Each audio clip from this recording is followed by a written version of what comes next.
Ассаламу алейкум, амансыздарбы урматтуу мекендештер, урматтуу достор. Биздин YouTube каналда кайрадан кыргыз спортундагы акыркы жаңылыктар уланат. Бул жолку чыгарылышта сиздерге 31 январ күнү Кореянын Инчхон шаарында беттеш өткөрө турган кыргызстандык белгилүү жеңилбес мушкер Данияр Тойчубек уулунун кезектеги беттеши тууралуу кененирээк айтабыз. Биздин канал менен болуп туруңуздар. Переходи на ООО Комбо тарифинде андан дагы көбүрөөк интернет. Кош интернет топтомун танда. Wi-Fi тарат. Яндекс Плюсту кошуп ал. Тасмаларды жана телешоуларды көр. Музыка ук. Переходи на ООО Комбо. Сага керектүүнүн бардыгы.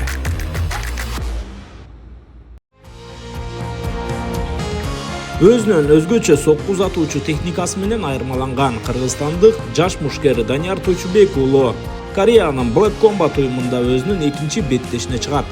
Ал 31 январ күнү Инчхон шаарында жайгашкан Inspire аренада өтө турган Black Combat 16 турниринде жергиликтүү Джин Селли менен кездешет.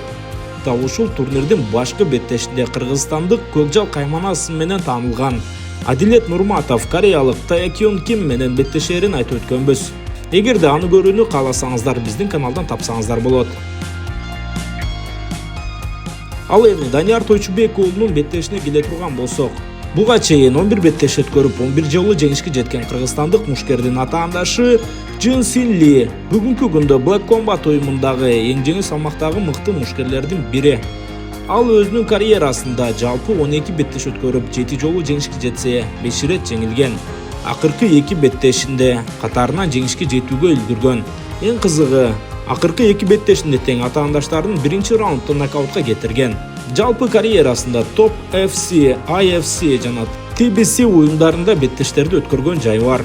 Негизинен бутка туруу абалында өтө мыкты. Ошол эле мезгилде партерден коргонуу жаатында дагы мыкты мушкерлердин катарына кирет. Ал эми Данияр Тойчубек уулунун көрсөткүчү үстүдө айтып өткөндөй эле 11 беттеш, 11 жеңиш. 4 атаандашын нокаут менен утуп алса, 1 жолу сабмишн жана 6 жолу калыстардын чечими менен жеңишке жеткен. Black Combat уюмунда 2025 жылдын 23 августунда дебют жасап, анда казакстандык Руслан Сариевди калыстардын чечими менен утуп алган болчу. Ага чейин Кыргызстандын Alatow Fighters League уюмунда Надыр Шухратовду титулдук беттеште утууга жетишкен. Даниярды көпчүлүк ACA уюмунда тааныды. Кыргызстандык мушкер аталган лигада жалпы 6 беттеш өткөрүп, 6 жолу ишенимдүү жеңишке жеткен. Акыркы Александро Прая менен болгон беттешинен кийин ал аталган лига менен келишимди токтоткон. Эми алдыда күтүлүп жаткан беттеште ким фаворит деген суроого жооп издей турган болсок, албетте кыргызстандык мушкер атаандашына салыштырмалуу жеңиштеринин көрсөткүчү ошол эле мезгилде чоң уюмдарда беттеш өткөргөнү боюнча кыйла мыктылыгын көрсөтүп турат. Бул эми кагаз жүзүндө фаворит, бирок октагон ичинде ким мыкты болот азырынча айтуу кыйын. Бирок биз кыргызстандык мушкерибизге ийгилик каалайбыз. Достор, буйруса кыргыз спортундагы жаңылыктарды мындан уландуу түрдө дагы айтып турабыз. Андыктан каналга жазылып, видео жакса лайк баса кетиңиздер.